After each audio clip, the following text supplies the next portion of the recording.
Information ಎಲ್ಲೂ ಹೇಳಿರಲಿಲ್ಲ. ಎಲ್ಲ ಹೇಳಿಲ್ಲ. ಫ್ರೇಮ್ ಇಟ್ಟಾಗ 1980s ಬ್ಯಾಕ್ ಡ್ರಾಪ್ ಅಂದ್ರೆ ಆ ವೆಹಿಕಲ್ ಪಾಸಿಂಗ್ ಅಲ್ಲೇ ಗೊತ್ತಾಗೋದು ಇದು 1980s ಟೌನ್ ಹಾಲು, ಚಿಕ್ಕಪೇಟೆ, ತಿಮ್ಮನಪೇಟೆ ರೋಡ್ಗಳು. ಈಗ ಮಂತ್ರಿಮಲ್ ಇರೋ ಜಾಗದಲ್ಲಿ ಮುಂಚೆ ರಾಜ ಮಿಲ್ ಅಂತಿತ್ತು, ಮಿನರೋ ಮಿಲ್ ಅಲ್ಲಿ ರೀಕ್ರಿಯೇಟ್ ಮಾಡಿ ಇದರಲ್ಲಿ ಸರ್ಸೆ ಸಾಂಗ್ ಅಲ್ಲಿ ಮೂಜ್ ಬಂಗ್ಲಾನೇ ಒಂದು ವಿಲನ್ ಆಟ. ಬಟ್ ಏನಾದರೂ ಲೈವ್ ಅದರಿಂದ ಒಂದು 4 ಜನ ಫ್ಯಾಮಿಲಿಗೆ ನಡೆಯುತ್ತೆ, ಅದರಿಂದ ಒಂದು 4 ಜನಕ್ಕೆ ಕೆಲಸಗಳು ಸಿಗುತ್ತೆ. ಗೊತ್ತಾ ಎಷ್ಟೇ ದೊಡ್ಡವರಾದ್ರು ಆ ಥರ ರಿಯಲಿ ದೊಡ್ಡ. ಆಮೇಲೆ ಸಿನಿಮಾನೇ ಒಂದು ಹಬ್ಬದ ಥರ ಇದೆ, ಅದು ಅದ್ದೂರಿಯಿಂದ ಹೇಳ್ತಾ ಇದ್ದೀನಿ. ವೆರಿ ಬಿಗಿನಿಂಗ್ ನಾನೇ ಆ ಡೈರೆಕ್ಷನ್ ಮಾಡಿದ್ದು. ನನ್ನ ಕೆರಿಯರಲ್ಲಿ ಒಂದು 193 ಸಿನಿಮಾ ಆಗಿದೆ. ಏನೇ ನಾವು ಸೆಟ್ಗಳ ಇದನ್ನು ಕ್ರಿಯೇಟ್ ಮಾಡಿ ಎಲ್ಲ ಮಾಡೋದಂದರೆ ಫಸ್ಟು ನಮ್ಮ ನಿರ್ದೇಶಕರಿಂದ ಸ್ಟಾರ್ಟ್ ಆಗುತ್ತೆ. ಅವ್ರು ಕೊಟ್ಟಂಥ ಕತೆ, ಅವ್ರು ಹೇಳಿದಂಥ ಒಂದು ಲೈನ್ ಮೇಲೆ ಸೆಟ್ ಸ್ಟಾರ್ಟ್ ಆಗ್ತದೆ. ಅದರಲ್ಲಿ ಇದು ನಾನು ಹೇಳಿದಾಗೆ ಒಂದು ಕೂಗು ತಲುಪಿದ ಆಗಿನ ಕಾಲದ 1976 ಚಾನಲ್ ಒಂದು ಕತೆ.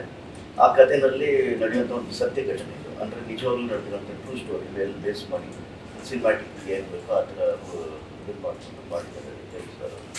ಇನ್ನು ಈ ಸಾಂಗಲ್ಲಿ ಏನಕ್ಕೆ ಅಂದರೆ ಅದು ಆ ಒಂದು ಹಳೆ ಬೆಂಗಳೂರಲ್ಲಿ ಈ ಧರ್ಮರಾಯ ಟೆಂಪಲ್ಲು ಮತ್ತು ಟೌನ್ ಹಾಲು, ಈ ವಿಶ್ವರಾಜೇಂದ್ರ ಮಾರ್ಕೆಟ್, ಈ ತಿಲಿಟುಪಾಳ್ಯ, ಚಿಕ್ಕಪೇಟೆ, ಗಮನಪೇಟೆನಲ್ಲಿ ನಡೆಯುವಂಥ ಒಂದು ಕಥೆ. ಅದಕ್ಕೆ ಆ ಸಾಂಗ್ನ ಆ್ಯಕ್ಚುಲಿ ಅಲ್ಲೇ ಶಿವ ಸಾಂಗ್ನ ಕೇರ್ ಮಾರ್ಕೆಟಲ್ಲಿ ಮತ್ತು ಟೌನ್ ಹಾಲ್ ಶೂಟ್ ಮಾಡಿ ಇದನ್ನು ಅಂದರೆ ನಮ್ಗೆ ಆ್ಯಕ್ಚುಲಿ ನಾವು ಕತೆಗೆ ಅಂತ ಮಾಡಿದ ಸೆಟ್ಸ್ಗಳು ಸಾಂಗಲ್ಲೂ ಈ ರೇಂಜ್ ಯೂಸ್ ಮಾಡ್ತಾರೆ ನಮ್ಗೆ ಗೊತ್ತಿರಲಿಲ್ಲ. ಅದೊಂದು ಅದ್ಭುತವಾಗಿ ನೋಡ್ಬೋದು. ನೀವು ನೋಡಿರ್ಬೋದು ಆ ಶಿವ ಸಾಂಗ್ ಅಂತೂ ಹೆಚ್ಚು ಕಮ್ಮಿ ಸಾವಿರಾರು ರೀಲ್ಸ್ಗಳಾಗಿ ಸಾವಿರಾರು ಇದು ಮಾಡಿ ಅದರ ಎಂಥ ಇದು ಸಾಂಗ್ ಒಂದು ವೈಭವ ಇತ್ತು ಅಂತ ಹೇಳಿದ್ರೆ ಪ್ರತಿಯೊಂದು ಸೀಕ್ವೆನ್ಸ್ಗೂ ರೀಲ್ಸ್ ಮಾಡೋ ಥರ. ಅದ್ರ ಜೊತೆಗೆ ನಮಗೆ ಆ ಸಾಂಗ್ನ ನೀವು ಸ್ವಲ್ಪ ಬಿಟ್ಸ್ಗಳು ನೋಡಿದ್ರೆ ಅಷ್ಟೇ, ನೀವು ಫುಲ್ ಸಿನಿಮಾನಲ್ಲಿ ಫುಲ್ ಸಾಂಗ್ ನೋಡಿದ್ರೆ ಥಿಯೇಟರ್ಲ್ಲೇ ನೋಡಬೇಕು. ಆ ಶಿವ ಸಾಂಗ್ನ ಥಿಯೇಟರ್ನಲ್ಲಿ ಒಂದು ಒಳ್ಳೆ ಹುಕ್ ಸ್ಟೆಪ್ ಮಾಡಿ ನಮ್ಮ ಡ್ಯಾನ್ಸ್ ಮಾಸ್ಟ್ರು ಮಾಡಿದ್ದಾರೆ. ಆ ಇದರಲ್ಲಿ ಏನಂದರೆ ಬ್ಯಾಕ್ ಡ್ರಾಪ್ನ ಟೌನ್ ಅಲ್ಲಿ ನೆಟ್ಕೊಂಡಿದ್ದಾರೆ, ಬ್ಯಾಕ್ ಡ್ರಾಪ್ನ ಕೇರ್ ಮಾರ್ಕೆಟ್ ನೆಟ್ಕೊಂಡಿದ್ದಾರೆ, ಮಾಡಿದ್ದಾರೆ. ಒಂದು ಅದ್ಭುತವಾಗಿ ಚಿತ್ರಿಸಿದ್ದಾರೆ. ಯಾಕಂದರೆ ನಾವು ಆ ಸೆಟ್ನ ಏನೇನು ಕ್ರಿಯೇಟ್ ಮಾಡಿದ್ದೀವಿ, ಹಳೆ ಬೆಂಗಳೂರು ಸೆಟ್ನ ಅಷ್ಟು ಸೆಟಪ್ಗಳನ್ನ ತುಂಬ ಚೆನ್ನಾಗಿ ಯೂಸ್ ಮಾಡ್ಕೊಂಡಿದ್ದಾರೆ. ಇವನ್ ನೀವು ನೋಡಿರ್ಬೋದು, ಅದರಲ್ಲಿ ನೋಡೋಂಥ ಸೆಟ್ಟು ನೀವು ಟೌನ್ ಹಾಲ್ನ ಒರಿಜಿನಲ್ ಟೌನ್ ಹಾಲ್ ಏನಿದೆ, ಡೂಪ್ಲಿಕೇಟ್ ಟೌನ್ ಹಾಲ್ ಏನಿದೆ, ನಿಮಗೆ ಎರಡು ಕೊಲಾಜ್ ಮಾಡ್ಬಿಟ್ಟು ಒಂದೇ ಕರ್ಷನಲ್ಲಿ ನೀವು ಅಲ್ಲೂ ಒಂದು ಇಟ್ಕೊಂಡು ಫೋಟೋ ತೆಗೆಸಿ, ಇಲ್ಲೂ ಒಂದು ಇಟ್ಕೊಂಡು ಫೋಟೋ ತೆಗೆಸಿದ್ರೆ ಒರಿಜಿನಲ್ ಯಾವುದು ಡೂಪ್ಲಿಕೇಟ್ ಯಾವುದು ಅದು ಸೇಮ್ ಟೆಕ್ಸ್ಚರ್. 1970-80s ಅಂತ ಹೇಳ್ತಲ್ಲ, 1970-80s ಅಲ್ಲಿ ಟೌನ್ ಹಾಲ್ ಹಾಗೆ ಇತ್ತು. ಏನಾಗಿಲ್ಲ. ಅದ್ರಲ್ಲಿ ಏನಂದ್ರೆ ನಿಮಗೆ ಟೆಕ್ಸ್ಚರ್, ಅದರಲ್ಲಿ ನೇಮ್ ಪ್ಲೇಟ್ ಸ್ವಲ್ಪ ಚೇಂಜ್ ಆಗಿದೆ, ಕೆಲವೊಂದು ವಿಂಡೋಸ್ ಪಾಲಿಶಿಂಗು ಮತ್ತೆ ಫ್ಯಾಬ್ರಿಕೇಶನ್. ಹೌದೌದು, ಫ್ಯಾಬ್ರಿಕೇಶನ್ ಅದೊಂದು ಚರ್ಚಿದೆ, ಬಟ್ ಅದನ್ನ ಹಾಗೆ ಮಾಡಿದ್ದೀವಿ. ಬಟ್ ಈಗಲೂ ಅದನ್ನ ಕೊಲಾಜ್ ಮಾಡಿ ನೋಡಿದ್ರೆ ನಿಮಗೆ ಏನು ಹೈಟು ಬಿಡ್ತು ಎಲ್ಲ ಈಚ್ ಅಂಡ್ ಎವ್ರಿಥಿಂಗ್ ಆಗಿದೆ. ಆ ಟೌನಲ್ಲಿ ನಾವು ಆ್ಯಕ್ಚುಲಿ ಅದನ್ನು ಕ್ರಿಯೇಟ್ ಮಾಡೋದಕ್ಕಿಂತ ಮುಂಚೆ ನಾವು ಒರಿಜಿನಲ್ ಪರ್ಮಿಷನ್ ಹಾಕಿಸಿ ಟೌನಲ್ಲಿ ಮೇಲೆ ಹತ್ತಿ ಟೇಬಲ್ನೆಲ್ಲ ತೊಗೊಂಡು, ಆ್ಯಕ್ಚುಲಿ ಬಿಡೋದಿಲ್ಲ, ಅದು ಸೆಕ್ಯೂರಿಟಿ ಪರ್ಪಸ್ಸಿಂದ ಅದರಲ್ಲಿ ಯಾರು ಬಿಡೋದಿಲ್ಲ. ಫ್ರೆಂಡ್ ಸರ್ ದೊಡ್ಡ ವ್ಯಕ್ತಿ ಯಾರು ಒಂದು ಇವರಿಗೆ ಪೊಲಿಟಿಷಿಯನ್ ಇವರಿಗೆ ಫೋನ್ ಮಾಡಿಸಿ ಅವ್ರ ಕಡೆ ಇನ್ಫ್ಲೂಯೆನ್ಸ್ ಮಾಡಿಸಿ ಎಲ್ಲ ಮೇಲ್ಗಡೆ ಅವರ ಗಣರಾಜ್ಯೋತ್ಸವ ದಿನ ಅವತ್ತು ಆ್ಯಕ್ಚುಲಿ ಹಾಲಿಡೇ ಇತ್ತು, ಟ್ರಾಫಿಕ್ಗಳೆಲ್ಲ ಕಮ್ಮಿ ಇತ್ತು. ಆವತ್ತಿನ ದಿನ ಪರ್ಮಿಷನ್ ಹಾಕಿಸಿ ನಮ್ಮ ಕ್ರೂ ಎಲ್ಲ ಟೌನ್ ಹಾಲ್ ಮೇಲೆ ಹತ್ತಿ ಮೆಷರ್ಮೆಂಟ್ ಟೇಪು, ಮೆಷರ್ಮೆಂಟ್ ಇದನ್ನೆಲ್ಲ ತೊಗೊಂಡು ಈಚ್ ಅಂಡ್ ಎವ್ರಿಥಿಂಗ್ ಎಲ್ಲನೂ ಇವನ್ ಆ ಮೇಲ್ಗಡೆ ಇರೋ ಆ ಸ್ಟ್ರಕ್ಚರ್ದು, ಕೆನೋಪಿದು, ಆ ಪಿಲ್ಲರ್ಸ್ದು ಎಂಟೈರ್ ಇದನ್ನು ಸೈಜ್ಗಳನ್ನ ತಗೊಂಡು ಆ ಸೈಜ್ ಟು ಸೈಜ್ ನಾವು ಅದನ್ನು ರೆಡಿ ಮಾಡಿದ್ವಿ. ಅಂದರೆ ಅದರಿಂದ ನಮಗೆ ಅಷ್ಟು ಪರ್ಫೆಕ್ಷನ್ನು ನಮ್ಗೆ ಅಷ್ಟೇ ಆ ಡೀಟೇಲ್ ಆ ಟೆಕ್ಸ್ಚರ್ ಮಾಡೋದಕ್ಕೆ ಬಿಡಲ್ಲ, ಬರೋದನ್ನ ತಿಳಿಸ್ತಾರೆ. ಟೌನ್ ಹಾಲ್ ಬಗ್ಗೆ ಮಾತಾಡಿದ್ವಿ. ಈಗ ಶಿವ ಸಾಂಗ್ನಲ್ಲಿ BMTC ಬಸ್ ಓಡಾಡ್ತಾ ಇರೋದನ್ನ ಅಂದ್ರೆ BMTC ಬಸ್ ಅಂದ್ರೆ ಆ ಕಾಲದ BMTC ಬಸ್ ಅದೇ ತರ ಸೆಟ್ ಇದೆಲ್ಲ ರೆಡಿ ಮಾಡೋದು ಹೇಗಿತ್ತು ಸರ್? ಇದು ಸೂಪರ್. ಇದೊಂದು ಒಳ್ಳೆ ಗುಡ್ ಕ್ವಶನ್ ನೀವು ಕೇಳಿದ್ ನಮಗೆ. ಯಾಕಂದ್ರೆ ನೋಡಿ, ಇಲ್ಲಿವರೆಗೂ ನಾವು ಎಲ್ಲ ಸಿನಿಮಾಗಳಲ್ಲಿ ಬರೀ ಸೆಟ್ ಸ್ಟ್ರಕ್ಚರ್ಗಳನ್ನ, ಸಾಂಗ್ ಸೆಟ್ನ, ಸೀನ್ ಸೆಟ್ಗಳನ್ನ ಕ್ರಿಯೇಟ್ ಮಾಡ್ತಾ ಇದ್ದೀವಿ. ಇದರಲ್ಲಿ ಪ್ರೇಮ್ ಸರ್ ನಮಗೆ ವೆಹಿಕಲ್ಗಳನ್ನ ನಾವೇ ಕ್ರಿಯೇಟ್ ಮಾಡೋದಕ್ಕೆ BMTC ಬಸ್ನ ರೀಕ್ರಿಯೇಟ್ ಮಾಡಿರೋದು ಬರೀ ನಾಟ್ ಓನ್ಲಿ BMTC ಬಸ್ಸು, ಅವಾಗ ಒಂದು ಮಾಡಿ ಬಸ್ ಅಂತಿತ್ತು, ನಿಮ್ಗೆ ಗೊತ್ತಿರ್ಬೋದು. Double decker. ಅವಾಗಿನ ಇದರಲ್ಲಿ ನಮ್ಮ ಜಯನಗರ, ಈ ಕಡೆ ಜೆ ಪಿ ನಗರ, ಈ ನಮ್ಮ ಈ ಮಲೇಶ್ವರಂ ಈ ಕಡೆ ಎಲ್ಲ ಓಡಾಡೋದು ಬಸ್ಗಳು, ಕೆಲವೊಂದು ರೋಡ್ಗಳಿಗೆ ಮಾತ್ರ ಅದು ಇದಿತ್ತು. ಆ ಮಾಡಿ ಬಸ್ನು ನಾವೇನು ಮಾಡಿದ್ವಿ, ಸಿಕ್ಕಾಪಟ್ಟೆ ಮುಂಬೈಲಿ ವಿಚಾರಿಸಿದ್ವಿ, ಚೆನ್ನೈಯಲ್ಲಿ ವಿಚಾರಿಸಿದ್ವಿ, ಎಲ್ಲ ಕಡೆ ವಿಚಾರಿಸಿದ್ವಿ. ಆದ್ರೆ ಯಾರು ಇಟ್ಕೊಂಡಿಲ್ಲ ಅದನ್ನ. ಆಮೇಲೆ ಯಾರು ಶೂಟಿಂಗ್ ಪರ್ಪಸ್ಗೆ ಅಂತ ಯಾರೋ ಒಬ್ಬ ರೆಡಿ ಮಾಡಿದ್ರು ಅದನ್ನ, ಬಟ್ ಅಲ್ಲೇ ಸ್ಟುಡಿಯೋದಲ್ಲಿ ಶೂಟ್ ಮಾಡೋದನ್ನ ಮಾಡಿದ್ರು. ಅದು ಡ್ರೈವಿಂಗ್ ಇಂದ ತಗೊಂಡ್ಬರ್ತಾರೆ. ಈ ಥರ ಇರ್ಬೇಕಾದ್ರೆ ನಾವೇನು ಮಾಡಿದ್ವಿ, ಕೊನೆಗೆ ನನಗೆ ಪ್ರೇಮ್ ಸರ್ಗೆ ಹೇಳಿದೆ, ಸರ್ ಎಲ್ಲೂ ಮಾಡಿ ಬಸ್ ಸಿಗ್ತಲ್ಲ, ಮಾಡಿ ಬಸ್ ಅವ್ರು ಯಾಕಂದ್ರೆ ಅವ್ರು ಇದ್ರೆ ಚೆನ್ನಾಗಿರುತ್ತೆ, ನನಗೆ ಕರೆಕ್ಟ್ ಅವಾಗಿನ ಬೆಂಗಳೂರು ಅನ್ನೋದು ಇಷ್ಟ ಆಗುತ್ತೆ ಅಂತ ನಾನು ಹೇಳಿದೆ. ಸರ್ ನಾನು ಒಂದು ತಿಂಗಳು ಟೈಮ್ ಕೊಡೋದಾದ್ರೆ ನಾನು ರೆಡಿ ಮಾಡ್ಕೊಡ್ತೀನಿ ಅಂತ. ಅದಕ್ಕೆ ಅವ್ರು ಕೂಡ ಸೂಪರ್ ನೀನೇ ರೆಡಿ ಮಾಡೋದಾದ್ರೆ ಇನ್ಯಾಕೆ, ನಮ್ಗೆ ಅದು ಒಂದು ಚಾಲೆಂಜಿಂಗ್ ಆಗುತ್ತೆ, ತಗೊಂಡು ಮಾಡ, ಏನು ನೀ ಅದಕ್ಕೆ ಏನು ಬೇಕು ನಾನು ನಿಮಗೆ ಸಪೋರ್ಟ್ ಮಾಡ್ತೀನಿ ಮಾಡೋಲ್ಲ. ಆಮೇಲೆ ಸುಪ್ರೀತ್ ಸರ್ನ್ನು ಎತ್ಕೊಂಡು ಎಲ್ಲ ಎತ್ಕೊಂಡು ಸರ್ ಮಾಡ್ಬಿಡಿ ಸರ್, ಯಾರಿಗೂ ಕರ್ಕೊಂಡ್ಬಂದು ಅವ್ರಿಗೆಲ್ಲ ಬಾಡಿಗೆ ಕೊಟ್ಟು ಅಷ್ಟು ದಿನದಿಂದ ಟ್ರಾನ್ಸ್ಪೋರ್ಟ್ ದುಡ್ಡೆಲ್ಲ ಕೊಡೋದಾದ್ರೆ ಅದು ನಾನು ಹೇಳಿದೆ, ಅಷ್ಟು ನಿಮ್ಗೆ ಏನು ಬಜೆಟ್ ಆಗುತ್ತೆ ಅದರಲ್ಲಿ 60% ನಾನು ಮಾಡ್ಕೊಡ್ತೀನಿ ಸರ್. ಕೊನೆಗೆ ಮಂಗಳೂರಿಂದ ಒಂದು ಹಳೆ ಬಸ್ನ ತರಿಸಿ, ಸ್ಕೂಲ್ ಬಸ್ನ ತರಿಸಿ, ಆ ಸ್ಕೂಲ್ ಬಸ್ ಟಾಪ್ನ ತೆಗೆದು ಆ ಟಾಪ್ನ ಸೆಕೆಂಡ್ ಫ್ಲೋರ್ಗೆ ಆ ಟಾಪ್ನ ಇಟ್ಕೊಂಡು ಮಿಡ್ಲಿಗೆ ನಾವೇ ಒಂದು ಫ್ಲೋರ್ನ ಕ್ರಿಯೇಟ್ ಮಾಡಿ ಫ್ಯಾಬ್ರಿಕೇಶನ್ ಮಾಡಿ ಸೀಟ್ಗಳನ್ನೆಲ್ಲ ಅರೇಂಜ್ ಮಾಡಿ, ಈ ಹಳೆ ಟಾಪ್ ಇತ್ತಲ್ಲ ಆ ಟಾಪ್ನ ಟಾಪಿಗೆ ಕುಂದಿಸಿ ಎಲ್ಲ ರೆಡಿ ಮಾಡಿ ಕುಂದಿಸಿ ಫಸ್ಟು ಕರೆಕ್ಟಾಗಿ 23-24 ದಿನಕ್ಕೆ ರೆಡಿ ಮಾಡ್ತೀನಿ. ಮಾಡಿಬಿಟ್ಟು ಫಸ್ಟ್ ಟ್ರಯಲ್ ಬಸ್ಸಿಗೆ ಡೀಸೆಲ್ ಹಾಕಿ ಫ್ಯೂಯಲ್ ಇದೆಲ್ಲ ಮಾಡಿಸಿ ಒಂದು ಟ್ರಯಲ್ ಓಡಿಸಿ ಮಾಡಿ ಶೂಟ್ ಮಾಡಿ ಕಳಿಸ್ತೀನಿ. ಎಲ್ಲ ಖುಷಿ ಅವ್ರು ಮಾನೇ ದಿನ ಎಲ್ಲ ಬಂದ್ಬಿಡ್ತಾರೆ ಬಸ್ ನೋಡೋದಕ್ಕೆ.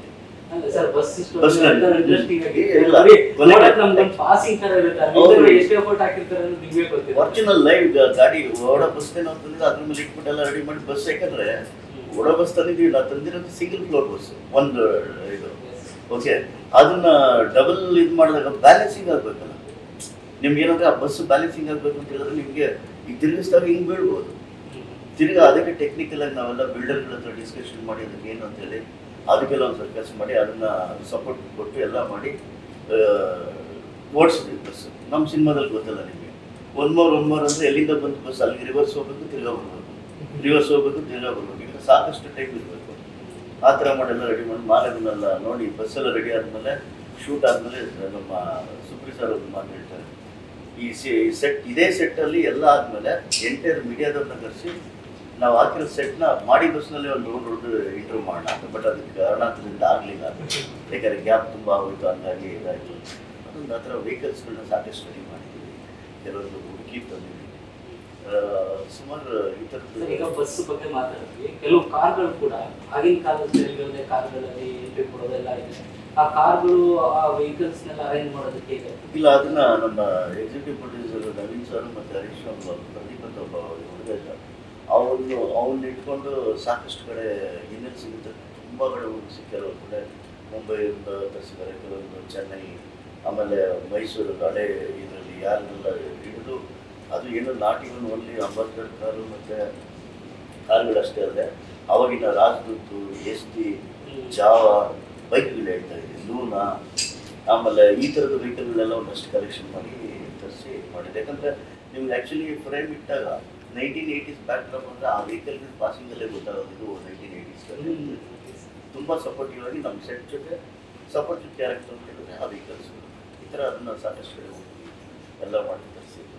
ನಮ್ಮ ಸೆಟ್ಟಿಗೆ ತುಂಬಾ ಒಂದು ಬಂದಾಗ ಒಂದು ನೀವು ನೋಡಿ ಪ್ರತಿಯೊಂದು ಶಾರ್ಟ್ಸಲ್ಲಿ ಗೊತ್ತಾಗ್ತದೆ ಅವಾಗಿನ ಪೊಲೀಸ್ ಕಾಸ್ಟ್ಯೂಮ್ಸ್ಗಳಿದೆ, ಅವಾಗಿನ 1970s ಹೀರೋಯಿನ್ಸ್ ಅವರ ರೆಟ್ರೋ ಸ್ಟೈಲ್ ಅಷ್ಟೇ ಅಲ್ಲ, ಪ್ರತಿಯೊಂದು ಕ್ಯಾರೆಕ್ಟರ್ ನಿಮ್ಗೆ ಗೊತ್ತಾಗಬೇಕಲ್ಲ. 1980s ಕಥೆ ಇದು, 1970s ಕಥೆ ಇದು ಅನ್ನೋದಕ್ಕೆ ನಿಮಗೆ ಈ ಕ್ಯಾರೆಕ್ಟರ್ ಈ ಇದನ್ನೆಲ್ಲ ಇದು ಮಾಡುತ್ತೆ. ಅದರಲ್ಲಿ ಪ್ರೇಮ್ ಸರ್ ತುಂಬಾ ಇನ್ವಾಲ್ವ್ಮೆಂಟ್ ಇದೆ. ನಾವು ಪ್ರೇಮ್ ಸರ್ ಮತ್ತು DOP ಇವರೆಲ್ಲ ಕೂತ್ಕೊಂಡು ಎಷ್ಟು ಪ್ರತಿದಿನ ಹೋಮ್ವರ್ಕ್ ಎಷ್ಟು ಡಿಸ್ಕಷನ್ ಮಾಡ್ತಾ ಇದ್ವಿ ಅಂದರೆ, ಯಾಕಂದರೆ ಅವ್ರು ಈಗ ಪ್ರೇಮ್ ಸರ್ನು 1980s 70s ಎಲ್ಲ ನೋಡಿ ಬೆಳೆದವರು, ನಾವು ನೋಡಿ ಬೆಳೆದವರು. ಅವ್ರು ಪ್ರತಿಯೊಂದು ಆಬ್ಜೆಕ್ಟ್ಸ್ ಪ್ರತಿಯೊಂದು ಪ್ರಾಪರ್ಟಿನ ಹೇಳೋರು. ಮಗ ಇದು ಹಿಂಗಿತ್ತು ಗೊತ್ತಾಗಲ್ಲ, ಸೀಮನೆ ಕ್ಯಾಬಿಂದ ಹಿಡಿದು ಸೀಮನೆ ಡಬ್ಬಾಯಿಂದ ಹಿಡಿದು ಅವಾಗಿನ ನಾವು ಗೋಡೆ ಮೇಲೆ ಅಷ್ಟಾಗಿತ್ತು, ಲ್ಯಾಟಿನ್ ದೀಪ ಇರೋದು, ಅವಾಗಿನ ನಾವು ಯೂಸ್ ಮಾಡ್ತಾ ಇದ್ದ ಪರಿಕರಗಳಿಂದ ಹಿಡಿದು ಈ ಥರದ್ದೆಲ್ಲ ಸಾಕಷ್ಟು ಕೆಲಸ ಮಾಡಿದ್ವಿ. ಯಾಕಂದರೆ ಒಂದು ಕಥೆನ ಅವರು ರೆಡಿ ಮಾಡ್ಕೊಂಡ್ಮೇಲೆ ಆ ಕಥೆನ ನಾವು ಅದಕ್ಕೆ ಸಪೋರ್ಟಿವ್ ಆಗಿ ವರ್ಕ್ ಮಾಡೋದಕ್ಕೆಲ್ಲ ತುಂಬ ಚಾಲೆಂಜ್. ಈ ಸಿನಿಮಾದಲ್ಲಿ ನಾನು ಹೇಳಿದ್ನಲ್ಲ, ನನ್ನ ಟ್ರಾವೆಲಲ್ಲಿ ನನ್ನ ಇಷ್ಟು ವರ್ಷದ ಸಿನಿಮಾ ಜರ್ನಿಯಲ್ಲಿ ಏನೆಲ್ಲ ಸೆಟ್ಗಳು ಹಾಕ್ಬಿಟ್ಟಿದ್ದೀನಿ. ರೆಟ್ರೋಸ್ ಇದರಿಂದ ಸೆಟ್ಗಳನ್ನ ಹಿಡಿದು ಲೈಟ್ಸ್ ಸೆಟ್ಸಿಂದ ಹಿಡಿದು ವಾಟರ್ನ ಫ್ಲೋಟಿಂಗ್ ಸೆಟ್ಸಿಂದ ಹಿಡಿದು ಎಲ್ಲ ಥರ ಸೆಟ್ಗಳು ಹಾಕ್ತಿದ್ದೀವಿ. ಬಟ್ ಚಾಲೆಂಜಿಂಗ್ ಸೆಟ್ ಅಂತ ಹೇಳಿದ್ರೆ ನಾವು ಬೆಳೆದಂಥ ಹಳೆ ಬೆಂಗಳೂರನ್ನ ರೀಕ್ರಿಯೇಟ್ ಮಾಡೋದಿದೆಯಲ್ಲ, ಅದು ತುಂಬಾ ಅದ್ಭುತವಾದ ಕೆಲಸ. ನಾವು ಬೆಳೆದಿದ್ದು ಅಂತ ಹೇಳಿದ್ರೆ ನಿಮ್ದು ಮೂಲ ಬೆಂಗಳೂರು. ನಾನು ಬೆಂಗಳೂರು ಮೂಲತಃ ರಾಮಕೃಷ್ಣ ಗಾಯನ ಎಲ್ಲ ಹುಟ್ಟು ಬೆಳೆದಿದ್ದೆಲ್ಲ ಆಗಿದ್ದಾನೆ. ಯಾಕಂದರೆ ಈ ಕತೆಗೆ ಏನು ಪೂರಕವಾಗಿರುವಂಥ ಸಾಕಷ್ಟು ಇದನ್ನೆಲ್ಲ ನೋಡಿ ಬೆಳೆದ್ರು. ಅಲ್ಲೇ ರೈಟ್. ಅಲ್ಲಿ ಗಾಯನ ಆ ಕಡೆಯಲ್ಲಿ ನಮ್ಮ ಸಿನಿಮಾದವ್ರದ್ದು ಸಾಕಷ್ಟು ಚೆನ್ನಾಗಿದೆ. ಸುಮಾರು ದಾಖಲೆಗಳಿರೋದನ್ನ ಸುರೇಶ್ ಬಂದೆ, ತುಂಬ ನಿರ್ದೇಶಕರಿದ್ದಾರೆ, ಅದನ್ನು ಒಂದಷ್ಟು ಚೆನ್ನಾಗಿದೆ. ಈ ಥರ ಹಿಂಗೆ ಬೆಳೆದಿದ್ದು ಹಳೆ ಘಟನೆಗಳನ್ನ ಮರುನೆಂಟು ಕೊಟ್ಟು ಒಂದು ಅವಾಗ ಯೂಸ್ ಮಾಡ್ತಾ ಇದ್ದಂಥ ಒಂದು ಟಿ ವಿ ಆಗಿರ್ಬೋದು, ರೇಡಿಯೋಗಳು, ಅವಾಗ ರೇಡಿಯೋಗೆ ನಿಮಗೆ ಏರಿಯಲ್ ಇತ್ತು, ಒಂದು ಲೈಸೆನ್ಸ್ ಇರ್ತದೆ. ಈ ಥರದ್ದೆಲ್ಲ ಇಂಟ್ರೆಸ್ಟಿಂಗ್ ಇದೆ. ನಮ್ಮ ಫ್ರೆಂಡ್ಸ್ ಅವ್ರು ಯಾಕಂದರೆ ಕತೆಗೆ ಇದೇ ಹೀರೋರು, ಇದೇ ಸಪೋರ್ಟಿವ್. ಯಾಕಂದರೆ ಇವು ರೆಟ್ರೋ ಡ್ರೆಸ್ ಹಾಕ್ಬೋದು, ರೆಟ್ರೋ ಕಾಸ್ಟ್ಯೂಮ್ಸ್ ಏನೆಲ್ಲ ಮಾಡ್ಬೋದು, ನಾನು ಸೆಟ್ ಆಗಿರ್ಬೋದು. ಇವನ್ ನಾವು ಪ್ರಾಪ್ಸ್ ಕೂಡ ನಿಮ್ಗೆ ಏನಂದ್ರೆ ಒಂದು ಸಖತ್ ಇಂಟ್ರೆಸ್ಟಿಂಗ್ ಶಾರ್ಟ್ಸ್ಗಳು ಇಟ್ಟಿದ್ದಾರೆ.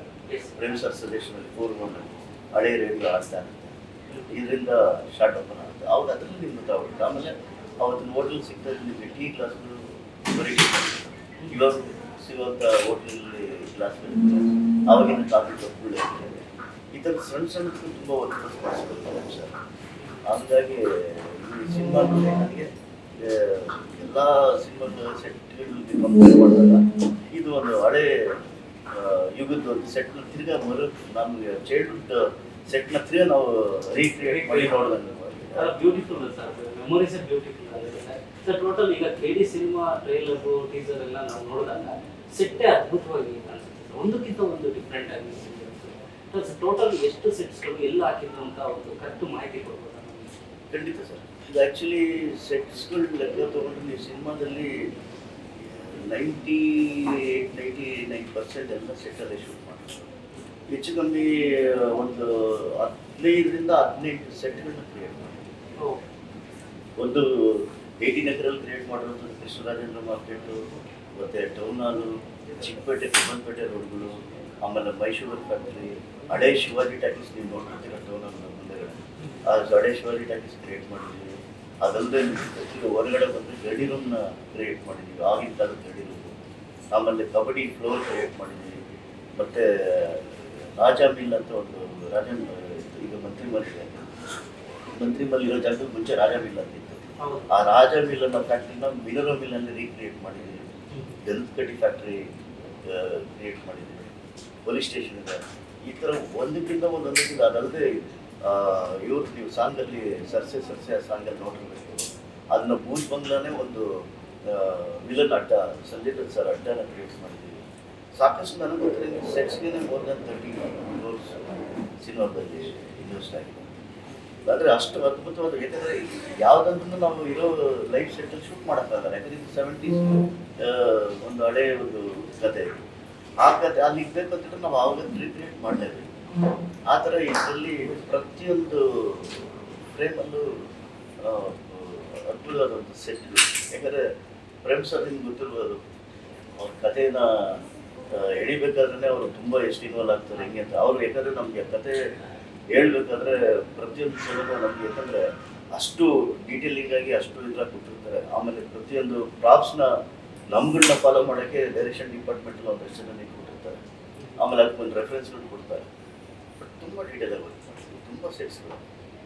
ಅಷ್ಟೇ ಅದ್ಭುತವಾಗಿ ನಮ್ಮ ಡೇವಿಡ್ ಅವರು ತುಂಬ ದೃಶ್ಯೀಕರಣ ಅಷ್ಟು ಚೆನ್ನಾಗಿ ಕ್ರಿಯೇಟ್ ಮಾಡಿ ತೋರಿಸಿದ್ದಾರೆ. ತುಂಬ ಅದ್ಭುತವಾಗಿ ಸರ್. ಅದೇ ಡೈರೆಕ್ಟ್ ಆಗಿ ನಾನು ನಿಮ್ಮೊಂದು ಮುಖ್ಯವಾದ ಪ್ರಶ್ನೆ ಕೇಳ್ಬೋದು.